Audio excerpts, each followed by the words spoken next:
Today we're going to be talking about the Rolling Stones and their upcoming tour after the horrible passing of Charlie Watts a couple of weeks ago. And, we got some strong opinions just weighing that away about that. And I think John's going to kick in with, his views on the Rolling Stones now.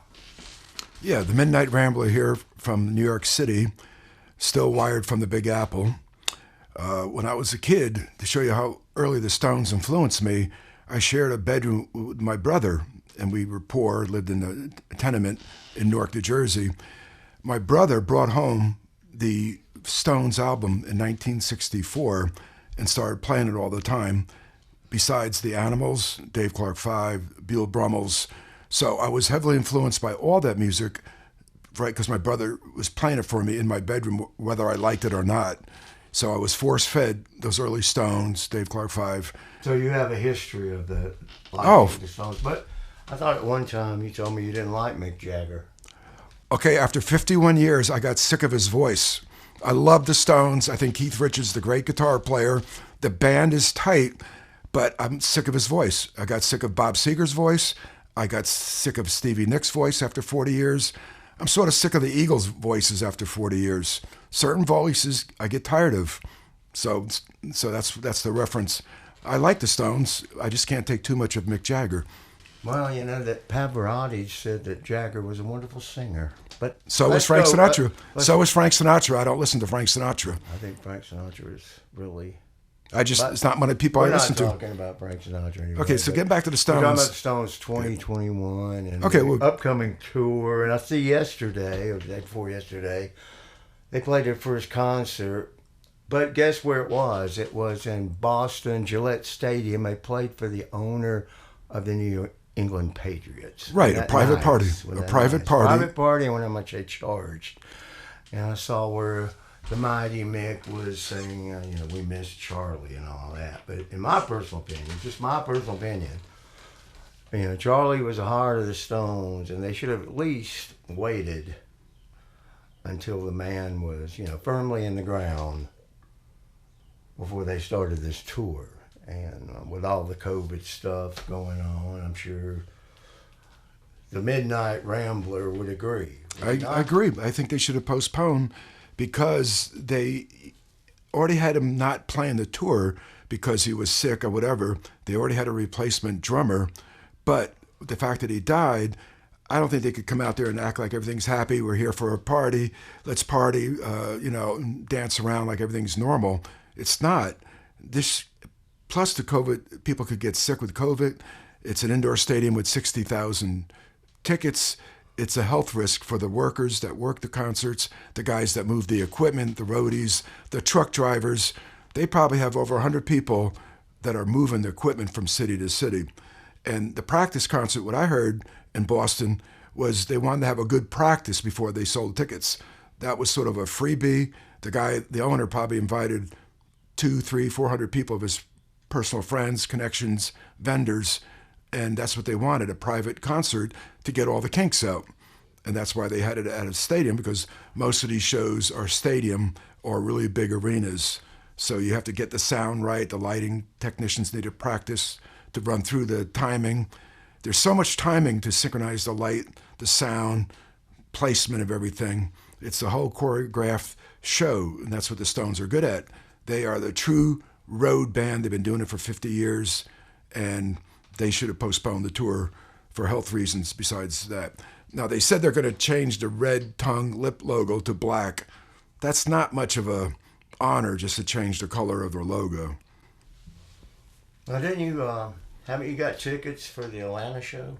Yep, I bought tickets when they went on sale. They were upstairs, nosebleed.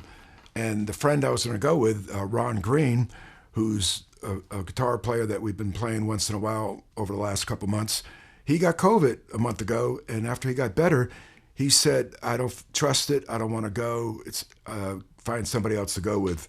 And then I started thinking about it, so I am going to get rid of my tickets. It's November 11th inside the Mercedes-Benz Stadium, the state-of-the-art new stadium that the Atlanta Falcons play in.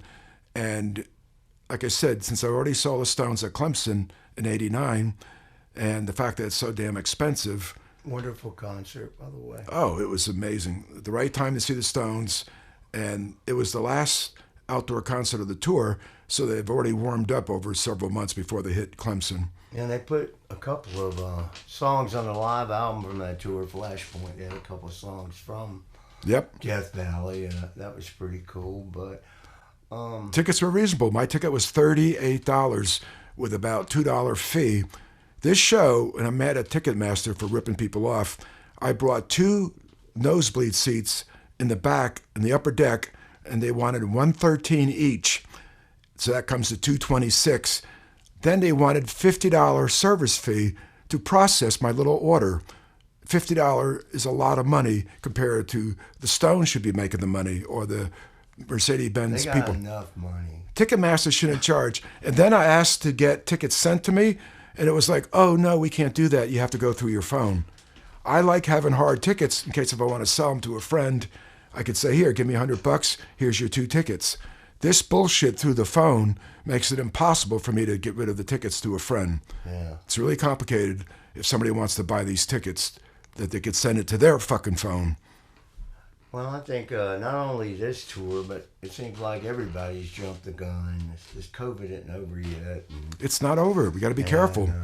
660,000 Americans have died. Plus the Rolling Stones aren't exactly spring chickens. So, if you're pushing 80, I think I'd watch out for my health a little bit. But, it's just me. Yeah, look at the president, old Trumpy. He got sick, and you think that he was under the perfect protection of being in the White House, and a lot of other senators had gotten it. So it crosses all the money barrier. One helper, one delivery person can bring the disease to your house.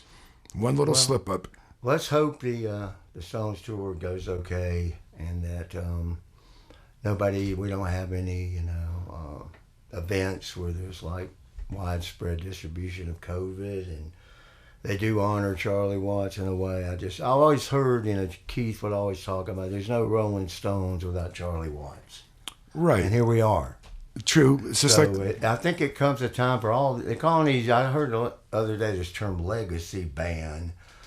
And it might be time for some of these. I love the Stones, I love them all my life, seem to be, but there comes a time when maybe it's time just to, Right. Well, look at Pink Floyd. Do a final tour and just call it a day. Yeah. Well, Pink Floyd is over because 2 of the 4 members have died. There is not going to be no more Pink Floyd shows. Roger Waters. They hate each other. Well, Roger Waters does his own thing, and Gilmour will probably tour as a solo artist, and he has new material. And they've sanctioned these nice Pink Floyd cover tribute bands. They do an excellent job recreating the old 70s, 80s Pink Floyd in their prime. They got actually some of the light equipment sanctioned, and they pay for the royalties for the songs, and they got the lights show. They actually have the authentic light show from the 80s that these bands are using, traveling across America, bringing you a great Pink Floyd show, just like Rain and the Beatles. The Beatles have been gone for years, but boy, there are some good Beatle tribute bands that really create a great Beatle experience. It's like John said, you've got the records. You've got the records. We're not going anywhere. If you think about it, Mozart, Beethoven, all those dudes, cats, whatever you want to call them, they'll be around for, as long as there's civilization. I think some of this music will be around too. So again, we wish the Rolling Stones all the best, and we honor Charlie Watts, and love you, Charlie Watts, forever. We'll let the Midnight Rambler here close us out. All right. Well, that was a good little discussion on the 2021 Stones tour. It's only 14 shows or 13 shows. One of the shows got canceled because the New Orleans Jazz Festival shut down all the bands, and the Stones had a night there. So with only 13 shows, it's not too bad, and they have a lot of money, and they should really make sure everybody's vaccinated and wear the mask, wear the eye shields, have tests every day, do the right thing, and I think they can get through it. It's only 13 shows. Wish them the luck. Signing out, Midnight Rambler, and next week we'll have another blog. You guys take care. Good night.